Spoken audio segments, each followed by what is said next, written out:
금리가 10% 뛰어오르는 등 반도체 가격 상승에 따라 4% 올랐습니다.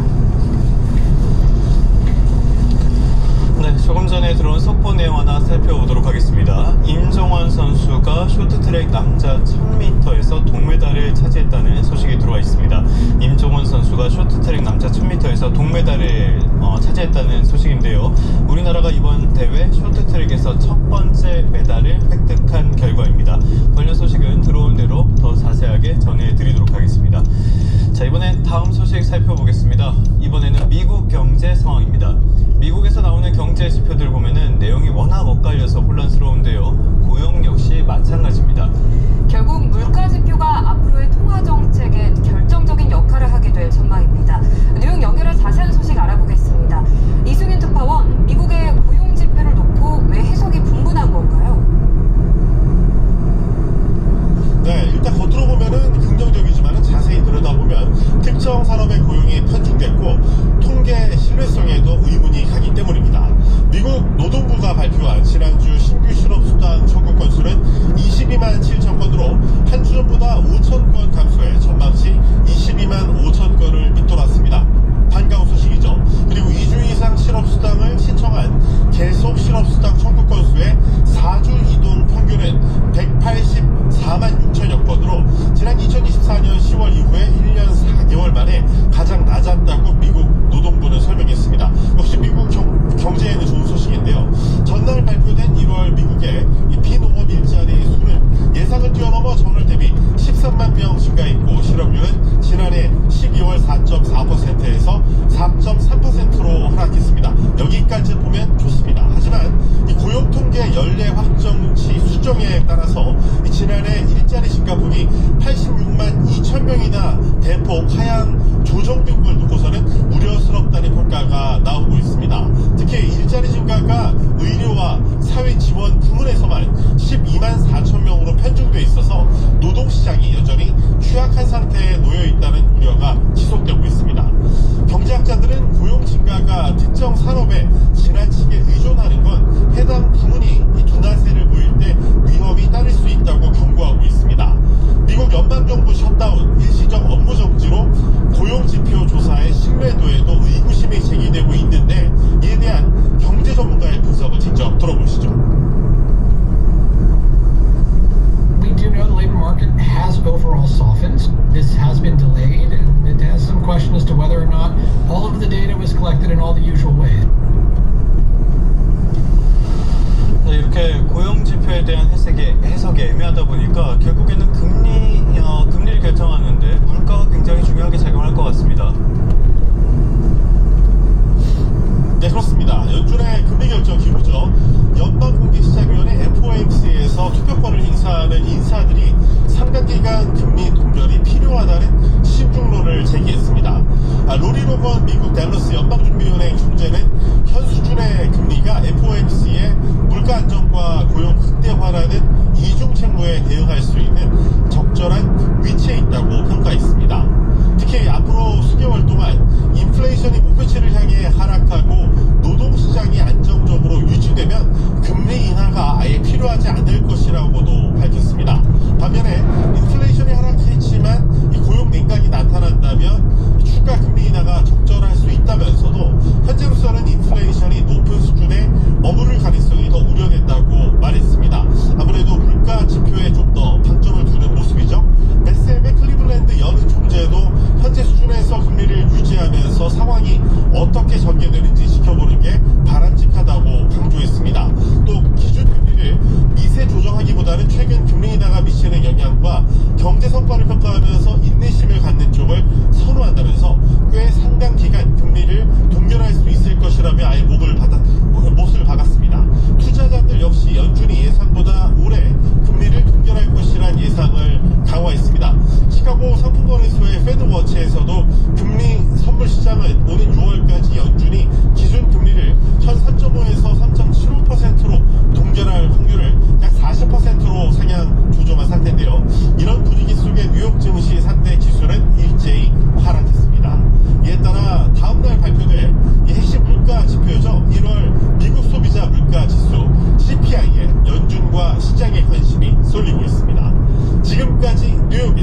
YTN 이승윤입니다. 네, 계속해서 국제 뉴스 살펴보겠습니다. 트럼프가 에너지 봉쇄를 선언한 지 2주가 지나면서 쿠바의 경제사회 전반이 휘청이고 있습니다. 러시아와 멕시코가 인도적인 지원에 나섰는데 미국 눈치를 볼 수밖에 없어서 쿠바의 에너지 위기 해소에는 턱없이 부족합니다. 신호 기자입니다. 이른 아침 쿠바 하바나 항에 반가운데 도청이 들어왔습니다. 식품과 위생용품 수백 톤을 실은 멕시코 해군 선박입니다.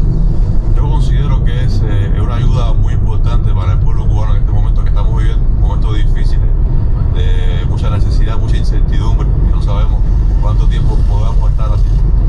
멕시코는 인도적 지원을 또 보낼 예정이지만 제일 시급한 석유를 보내줄 힘은 없습니다. 트럼프 미국 대통령이 지난달 29일 안보 위협을 들면서 쿠바에 석유를 수출하는 나라엔 관세를 부과하겠다고 선언했기 때문입니다. Cuba looks like it's ready to fall. I don't know if they can hold out. But Cuba now has no income. 2주 넘는 에너지 봉쇄에 시민들의 일상이 큰 타격을 입었습니다. 주유소에 기름이 바닥나고 버스도 멈춰섰습니다. 항공사들은 줄줄이 쿠바행 운항을 취소했고 관공서와 금융기관은 업무 시간을 단축했습니다. 미국 의도대로 관세 부과 엄포에 쿠바의 고립이 심화하는 가운데 러시아 정도가 석유 지원 방법을 모색하고 있습니다. 조만간 쿠바에 석유를 보낼 계획이라고 밝혔지만 시기를 특정하지는 못했습니다. Хотели бы никакой эскалации, но с другой стороны у нас в настоящий момент особо товарооборота никакого нет. Вот в чем дело.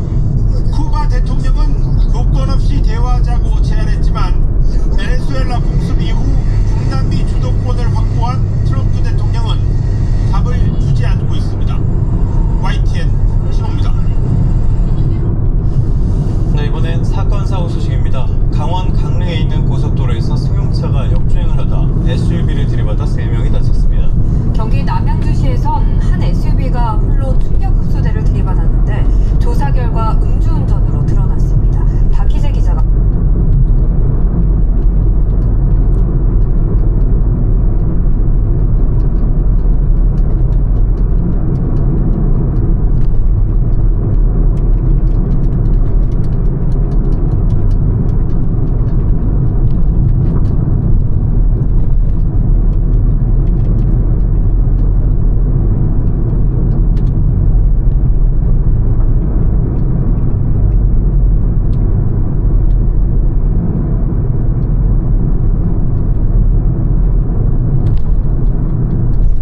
보도합니다.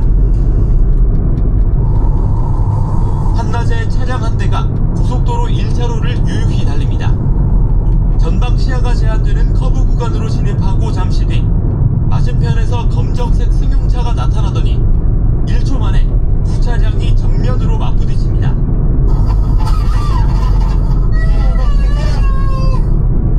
오후 2시 반쯤 강원 강릉 영동 고속도로를 한 승용차가 역주행하다가 SUV를 충돌한 사고입니다.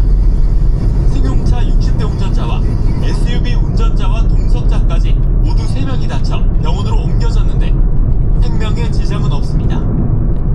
경찰은 역주행한 60대가 음주나 약물 운전을 한 건 아닌 것으로 보고 길을 잘못 들었다는 진술을 토대로 블랙박스 등으로 경위를 파악하고 있습니다. 한 식당 내부 폴리스라인 안으로 승용차 한 대가 들어서 있고 주변에는 유리가 조각난 채 흩어져 있습니다.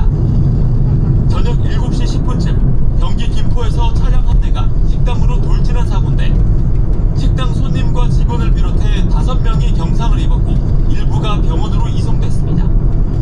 경찰은 운전자인 30대 남성이 단순 운전 미숙으로 사고를 낸 것으로 보고 있습니다. 한 검정색 SUV 앞부분이 내부가 훤히 드러날 정도로 찌그러져 있습니다. 밤 11시 반쯤 경기 남양주시 서울 양양고속도로 남양주유금소 인근에서 SUV 한 대가 홀로 충격 흡수대를 들이받은 겁니다. 이 사고로 운전자인 40대 남성이 다쳤습니다. 경찰은 이 남성이 음주운전 운전을 한 사실을 확인한 뒤 전후 사정을 조사하고 있습니다. YTN 박희재입니다.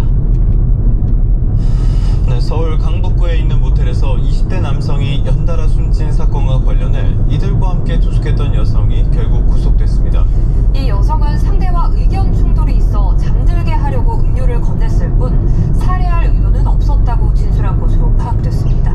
이수빈 기자가 보도합니다. 검은색 패딩을 입은 남녀가 팔짱을 낀 채 모텔로 향합니다. 1시간 40분쯤 뒤 검은색 비닐봉지를 든 채 홀로 모텔을 빠져나온 여성은 택시를 타고 골목을 떠납니다. 이 여성은 지난 9일 모텔에 함께 투숙한 20대 남성에게 약물이 든 음료를 건네 숨지게 한 혐의로 다음날 긴급 체포됐습니다. 이 여성은 앞서 지난달 말 같은 방식으로 또 다른 20대 남성을 숨지게 한 혐의도 받고 있습니다. 법원은 상해치사와 마약류관리법 위반 혐의를 받는 이 여성에 대해 보조 우려를 이유로 구속영장을 발부했습니다. 약물 미리 준비하셨습니까? 약물 건넨 이유가 뭡니까? 경찰은 지난 10일 여성을 체포한 직후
있던 A 의원에게 공천 관련 부탁을 전하기 위해 수백만 원을 건넨 것으로 지목된 인물입니다.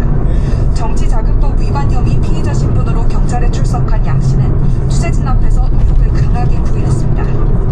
단 한 푼도 받은 사실이 없고요. 제 의견을 소명으로 확실했습니다. 저는 혐의가 없음을 받을 것이라고 확신합니다. 그런데 경찰이 확보한 황금 PC 속 녹취에 담긴 정황은 다릅니다. 지난 2023년 6월 30일 오전 현역 공천 배제 방침을 전해들은 김 전 시의원은 또 다른 피의자인 민주당 당직자 최모 씨와 통화합니다. 김 전 시의원은 양 씨에게 돈과 함께 부탁을 전했지만 A 의원에게 한마디도 하지 않은 것 같다는 취지로 불만을 토로하는데 최 씨는 50만 원을 준 것도 아니고 금액상으로 보면 되게 크다면서도 혼자 상상하지 말라는 취지로 진정시키며 양 씨가 A 의원에게 어떤 말을 전했는지 확인해주겠다고 말합니다. 같은 날 오후 당시 민주당 보좌관과 통화한 김 전 시의원은 A 의원에게 부탁을 전하려고 양 씨에게 돈을 잔뜩 줬다고도 말합니다. 여기에 더해 이날 저녁 김 전 시의원이 양 씨와 전화통화하며 A 의원에게 부탁을 제대로 전달했는지 물은 정황도 YTN 취재 결과 확인됐습니다. 양 씨는 김 전 시의원과의 통화에서 A 의원에게 김 전 시의원이 강서 쪽에서 여론이 좋더라며 관심을 가져달라고 말했다고 설명합니다. 현역 배제 방침에 대한 이야기도 했느냐는 김 전 시의원의 질문에 양 씨는 오해를 받을까봐 천천히 얘기하려고 했는데 갑자기 방침이 정해져 버렸다는 취지로 답합니다. 그러면서 간접적으로는 전달했지만 의원이 그렇게 막 하겠다고 답하는 스타일이 아니라고도 말합니다. 이어 김 전 시의원이 차라리 양 씨에게 부탁하지 않았다면 다른 방법으로 A 의원 측에 접촉했을 거라며 항의하자 양 씨가 A 의원이 그렇게 나서는 스타일이 아니라며 곤란해하는 정황도 녹취에 담겼습니다. 김 전 시의원이 접촉을 시도한 A 의원은 앞서 YTN에 양 씨가 시의원 출신들을 잘 부탁한다는 의례적인 수준의 이야기를 한 적은 있지만 자신이 돈을 전달받은 적은 없다는 입장을 밝혔습니다. 김 전 시의원이 실제로 양 씨에게 돈을 건넸는지는 물론 구체적인 액수와 행방까지 경찰이 정확한 사실관계를 밝혀낼지 주목됩니다. YTN 김희영입니다. 공천헌금 의혹으로 수사를 받는 김경 전 시의원이 재임 당시 서울 주택도시개발공사 SH를 상대로 가족회사의 주택을 팔아 85억 원으로 추산되는 이익을 냈다는 의혹이 제기됐습니다. 경제정의 실천 시민연합은 기자회견을 열고 김 전 시의원의 가족회사가 SH에 매각한 오피스텔 2동과 제11대 서울시의회 회의록을 조사했다며 이같이 밝혔습니다. 이와 함께 김 전 시의원이 시의회 도시계획균형위원회 위원으로 있던 2020년 7월부터 2년간의 시의회 회의록엔 SH를 상대로 매입 임대주택 공급과 매입가를 높이도록 압박하는 내용이 담겼다고도 지적했습니다. 네, 다음 소식입니다. 검찰이 김성태 전 쌍방울 회장의 대북 송금을 이재명 대통령을 위한 제3자 뇌물로 판단해서 추가로 기소했는데요. 1심 재판부는 공소 기각 판결을 내렸습니다. 김 전 회장이 이미 같은 사건에 대해서 외국환 거래법 위반 등의 혐의를 적용받아서 2심 재판이 진행 중인데 이중 기소라는 게 재판부의 판단입니다. 조경원 기자의 보도입니다. 김성태 전 쌍방울 회장은 이재명 대통령이 경기지사였던 지난 2019년 경기도가 북한에 지급해야 할 돈 800만 달러를 대신 내줬다는 의혹을 받고 있습니다. 앞서 검찰은 외국환 거래법 위반 등 혐의를 적용해 김 전 회장을 기소했는데 지난 2014년 1심에서 징역 2년 6개월이 선고됐고 2심 재판이 이어지고 있습니다. 당연히 변호인들하고 상의해서 한번 진행하겠습니다. 하지만 이 같은 1심 선고 이후 검찰은 대북 송금을 이 대통령 등을 위한 제3자 뇌물로 판단해 김 전 회장을 다시 별도로 기소했습니다. 첫 재판 이후 심리가 석 달 넘게 이어졌지만 결국 1심 재판부는 공소기각 판결을 내렸습니다.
상품을 파는 업체들이 고객 정보를 관리를 허술하게 해왔던 것으로 드러났습니다.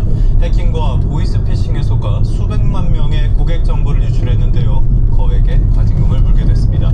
양희력 기자입니다.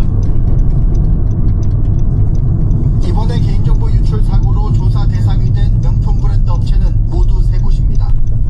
루이비통 코리아와 크리스찬 디올 쿠티르 코리아, 티파니 코리아로 하나같이 유명한 브랜드입니다. 이들 사업자의 개인정보 유출 진원지는 온라인 기반으로 운영되는 고객관리 서비스였습니다. 세 곳 모두 해커를 통해 고객 정보가 유출됐습니다. 루이비통은 직원의 기기가 악성 코드에 감염되면서 360만 명 개인정보가 3차례에 걸쳐 유출됐고, 디올과 티파니는 고객센터 직원이 해커의 전화금융 사기, 보이스피싱에 속아 고객관리 서비스 접근 권한을 해커에게 넘겨주면서 각각 195만 명과 4,600여 명의 개인정보가 유출됐습니다. 그런데 조사 결과 운영 방식에 허점이 있었던 것으로 드러났습니다. 우선 세 명품 사업자 모두 고객관리 서비스를 운영하면서 접근 권한을 특정 주소로 제한하지 않았습니다. 루이비통은 외부에서 접속할 때 안전한 인증 수단을 적용하지 않았고, 디올은 개인정보 다운로드 같은 접속 기록을 월 1회 이상 점검하지 않아 유출 사실을 3개월이 지나도록 모르고 있었습니다. 개인정보보호위원회는 이들 명품 브랜드 사업자에 360억 원이 넘는 과징금과 과태료 1,000만 원을 부과하고 처분 사실을 누리집에 공표하도록 명령했습니다. 개인정보를 안전하게 관리할 책임이 개인정보 처리자인 기업에게 있는 만큼 접근 권한, 통제, 안전한 인증수단 등 보호법상의 안전조치 기능을 적용하여 유출 사고를 예방할 것을 당부드립니다. 개인정보위는 이와 함께 식음료 분야 10개 사업자에 대해서도 모두 15억 6천여만 원에 이르는 과징금과 1억 1천만 원의 과태료를 부과했습니다.